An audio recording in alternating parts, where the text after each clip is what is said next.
Buenos días, curiosos y curiosas del metabolismo. Quema tu grasa en 8 pasos. Soy José Manuel Hernández, esto es Metabolismo Total Intro y comenzamos.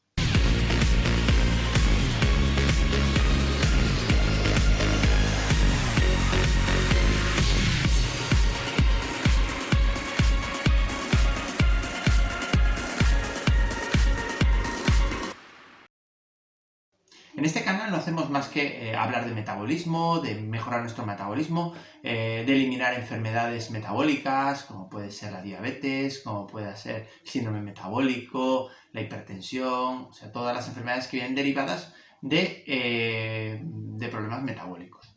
Bien, hasta ahí todo está claro. Pero muchas veces lo que hacemos es no diferenciar lo que es quemar o eliminar grasa de mejorar nuestro metabolismo. Es cierto que van de la mano, pero tú puedes mejorar el metabolismo sin necesidad de una búsqueda de quema de grasa, sino buscando la mejora en otros problemas, mientras que si tú quieres quemar grasa, uno de los factores que tienes que hacer es mejorar el metabolismo. Pero hay otros factores que no son necesarios mejorar ese metabolismo para quemar grasa. Aquí vamos a hablar de todos.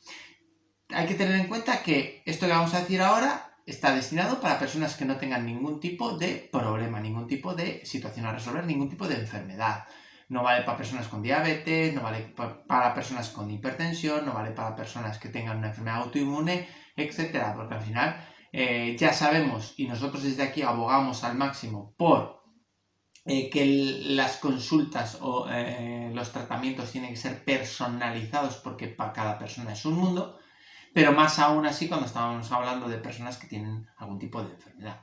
Entonces, personas que no tienen ningún tipo de problema, ningún tipo de enfermedad, vamos a hablar de 8 pasos que nos van a ayudar a quemar grasa. Y lo primero que tenemos que saber es que quemar grasa significa utilizar mi propia grasa como fuente de energía. Sí, tan claro como eso. Si yo quiero quemar grasa, si yo quiero eliminar grasa de mi cuerpo, lo que tengo que hacer es utilizarla como fuente de energía. No puedo hacerla de otra manera. No hay ningún desengrasante que yo me pueda beber y la grasa se diluya. Es imposible. Entonces nosotros tenemos la grasa como un reservorio que hemos ido acumulando porque en su momento, hablaremos un poquito ahora cómo sucede esto, hemos acumulado esa grasa en diferentes partes de nuestro cuerpo y ahora llega el momento de decir, bueno, pues ahora lo que vamos a hacer es utilizarla para producir energía. Porque realmente es parte de nuestra biología como humanos. Ancestralmente nosotros lo que hacíamos era acumular grasa en verano. ¿Y cómo lo hacíamos? Bueno, pues en verano llegaba la época de las frutas, de las bayas, de las verduras, de las hortalizas y comíamos prácticamente todo lo que enganchábamos. Entonces, esos hidratos de carbono lo que generaban era acumulación de grasa, para que cuando llegaba el invierno, donde no había este tipo de hidratos de carbono, donde solamente podíamos comer cuando podíamos carne y grasa, nosotros lo que hacíamos era adelgazar, pero teníamos ese reservorio. ¿Qué sucede? Que hoy en día frutas, verduras, hortalizas, cereales, legumbres, no la hay solamente en verano, los hay todo el año. Pero no solo es que los haya todo el año, sino que encima se han convertido a través de la industria en la parte fundamental de nuestra alimentación, con lo cual estamos generando muchísima acumulación de grasa. A partir de aquí, lo único que tenemos que hacer es empezar a controlar todos los aspectos que aumenten que nuestro cuerpo queme esa grasa, que se olvide de quemar otros sustratos y que se ponga a tope a quemar grasa. Y ahora empezamos con estos 8 pasos de los que vamos a hablar. El primer paso es que no debemos de comer alimentos que no sean comida de verdad. ¿Qué quiere decir? Ultraprocesados. Aquellos alimentos que necesitan un alto procesado para hacerse, aquellos alimentos que estén compuestos de muchos aditivos, de muchos conservantes, de muchos colorantes, que lleven muchos alimentos mezclados, no son alimentos de verdad. Los alimentos de verdad son los alimentos unitarios, las carnes, los pescados, el huevo, las frutas, las verduras, que sí que se pueden mezclar. Una buena ensalada es una mezcla de verduras, pero son alimentos de verdad, no tienen aditivos, etcétera, etcétera. Entonces tenemos que centrarnos y olvidarnos en la comida procesada y ultraprocesada. El segundo paso es eliminar los azúcares. Todos los azúcares. Me da igual que sea azúcar blanquilla, me da igual que sea azúcar de caña, me da igual que sea azúcar integral, me da igual que sea panela, me da igual que sea miel, me da igual que sean siropes de frutas. No me importa, hay que eliminarlos porque no los necesitamos para nada. Y también eliminar los edulcorantes, todos los edulcorantes. Aspartame, acesulfame, K, xilitol, maltitol, sacarina sódica, etcétera, etcétera. Solamente la stevia y algún edulcorante que tenemos en duda, que son por ejemplo el eritritol, que es por ejemplo también la sucralosa, que las tenemos ahí como edulcorantes, que pueden aumentar la insulina, que es algo que no queremos. Y también hay otro edulcorante que sí que no aumenta la insulina, que es un edulcorante que se llama monk fruit, que también se llama fruta del monje. Es tanto la stevia como el monk fruit, pues es un edulcorante que podemos tomar, no nos va a subir la insulina. Son los únicos edulcorantes que debemos de tomar. El resto de los azúcares y el resto de los edulcorantes nos aumenta la segregación de insulina por parte de nuestro páncreas. Y si hay insulina, va a haber producción de grasa. Y si hay producción de grasa, no hay quema de grasa. La grasa, nos tiene que quedar la idea clara de que la grasa se genera cuando hay insulina en el cuerpo y la grasa se elimina cuando eliminamos la insulina del cuerpo. Entonces, si nosotros queremos que el sustrato que necesitamos para producir energía sea grasa, tenemos que eliminar todos los elementos que nos produzcan insulina. El tercer paso es que tenemos que calcular muy bien y llevar a cabo la ingesta de la cantidad exacta de proteína que necesitamos en nuestro cuerpo. En el próximo vídeo voy a hablar de proteína, qué es la proteína, para qué sirve la proteína, la importancia de la proteína y sobre todo la cantidad de proteína que debemos de comer dependiendo de nuestra edad, dependiendo también de la cantidad de deporte que hagamos, dependiendo si somos más deportistas o somos un poquito menos deportistas. Ahí vamos a valorar, incluso podemos hacer un cuadro donde vamos a calcular la cantidad de proteína que debemos de comer. Y si no se hace muy largo el vídeo, hablaré también de cómo está distribuida la proteína dentro de los alimentos, para que seamos conscientes de que estamos tomando muy poca proteína en nuestra alimentación. El cuarto punto es que debemos incluir una gran cantidad de grasa de calidad en nuestra alimentación. Aguacates, aceitunas, aceite de oliva, aceite de coco, omega 3 procedente de pescado azul, semillas, huevo, nueces, pistachos, almendras, etc. Hay una serie de alimentos que nos proporcionan una grasa de altísima calidad que es muy necesaria para nosotros, para el funcionamiento de nuestro cuerpo. Y la cantidad de esta grasa tiene que ser aproximadamente entre el 30 y el 40% de la ingesta total de calorías. Ya sabéis que no me gusta hablar de calorías, vamos a hablar de más o menos cantidades. Entonces el 30% o el 40% incluso más de todo lo que comemos al día tiene que ser este tipo de grasa. E incluso a veces hasta más. Hay que tener en cuenta que la inclusión de este tipo de grasa de calidad hace que el páncreas no se excite en la producción de insulina, con lo cual si la producción de insulina es mínima, la quema de grasa será máxima.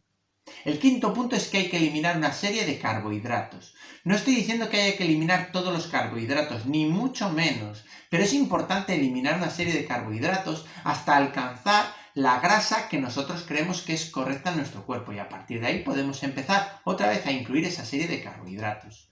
Estos carbohidratos son los carbohidratos que sabemos que son peligrosos.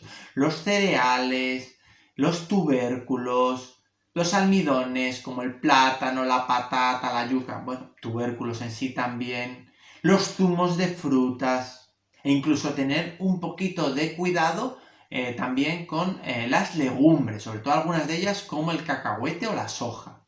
Por eso es muy importante potenciar la ingesta de hortalizas y verduras y eliminar o bajar al máximo la ingesta de cereales, tubérculos, algunas legumbres y sobre todo frutas excesivamente dulces y todos los zumos de frutas. El sexto punto es el número de veces que hay que comer al día. ¿Cuántas veces tenemos que comer al día? Bueno, lo lógico es que comamos 2 o 3 veces al día. Comer 6 o 7 veces al día es intolerable. Y que eso sea sano es mentira. Lo único que intentan conseguir con eso es que como ingerimos muchísimo hidrato de carbono y esos hidratos de carbono nos producen picos insulínicos, en esas valles de hipoglucemia se produce ansiedad. Si en la alimentación eliminan esas valles insulínicos, ¿qué sucede? Que no hay ansiedad. Pero la ansiedad se tiene que eliminar por hacer unas alimentaciones correctas. Y os lo pongo claro. ¿Cuál es la comida alta en grasa y alta en proteína que hay en vuestro territorio? Por ejemplo, donde yo vivo es el botillo o el cocido maragato, que está muy cerca. Si tú te comes un cocido maragato, primero, no cenas, no tienes hambre.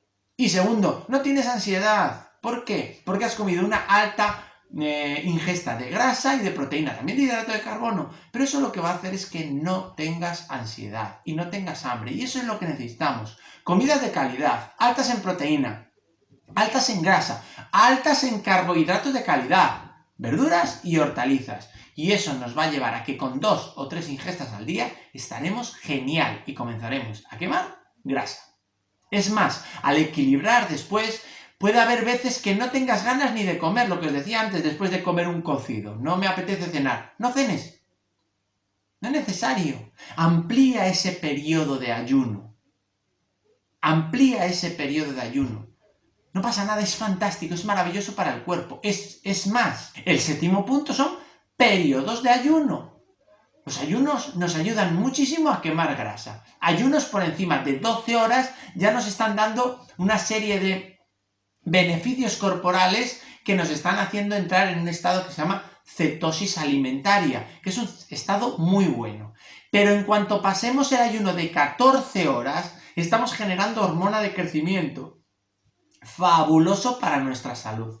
¿Hay que llevar los ayunos a 24, 36, 48 horas? Lo cierto es que no. Simplemente de vez en cuando hay que hacerse un ayuno de 14, 16, 18 horas, siempre controlado por tu nutricionista, por tu psiconeuroinmunólogo, por tu naturópata, por tu nutricionista, que realmente sean especialistas en ello y que controlen, porque cada persona reacciona de una manera diferente a los ayunos. Entonces hay que probar, hay que ver cómo va el cuerpo, etc. Siempre apoyados en este tipo de procesos de un profesional.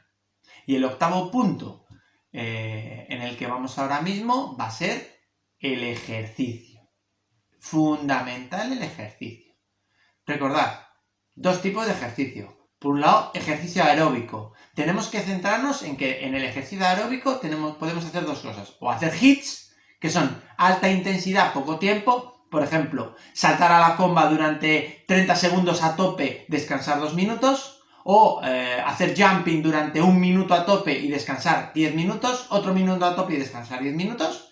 O ejercicio aeróbico de largo tiempo y baja intensidad, manteniendo nuestras pulsaciones entre el 60 y el 70-75% de nuestras pulsaciones máximas. Pero el ejercicio que más nos hace quemar grasa, sin lugar a dudas, es el ejercicio de fuerza. Hacer plancha, hacer abdominales, etcétera, etcétera, nos va a quemar muchísima grasa. Y la ventaja del ejercicio de fuerza es que es muy localizado. ¿Qué quiere decir? Que si tú quieres bajar grasa de la pierna, haces ejercicio de fuerza de la pierna. Si tú quieres bajar grasa del abdomen, ejercicio directamente al abdomen. Y así sucesivamente con todas las partes de nuestro cuerpo. Y vamos a hacer un bonus súper importante. Paso 9. Eliminar el estrés. La regulación del estrés. Siempre hablamos de estrés, ansiedad, descanso, ciclos circadianos, etc. Hablaremos en un capítulo muy importante sobre todo el control del sueño, el control de los ciclos circadianos, de cómo eso afecta a nuestro metabolismo y sobre todo cómo afecta a la obesidad y a las enfermedades metabólicas. Pero ahora, control del estrés, dormir mínimo 8 horas, descansar bien. Si no podemos descansar, utilizar alguna suplementación para dormir. verificar con un profesional si no dormimos bien por culpa de que no producimos suficiente melatonina, porque tenemos pensamientos repetitivos, etcétera, etcétera. Y una vez que lo hayamos valorado, pues subsanarlo, porque es súper importante el descansar 8 horas como mínimo. No. Es que a mí con 7 horas me vale. A ti sí, mentalmente, a tu cuerpo no. Y hasta aquí el capítulo de hoy de Metabolismo Total. Suscríbete al canal si no estás suscrito. Darle al like si os ha gustado el vídeo. Darle a la campanilla si no estás suscrito y te suscribes para que YouTube os avise cada vez que saquemos un nuevo vídeo. Y si queréis hacer una pregunta o un comentario, ponerlo que yo os respondo a todos. Muchas gracias por estar ahí.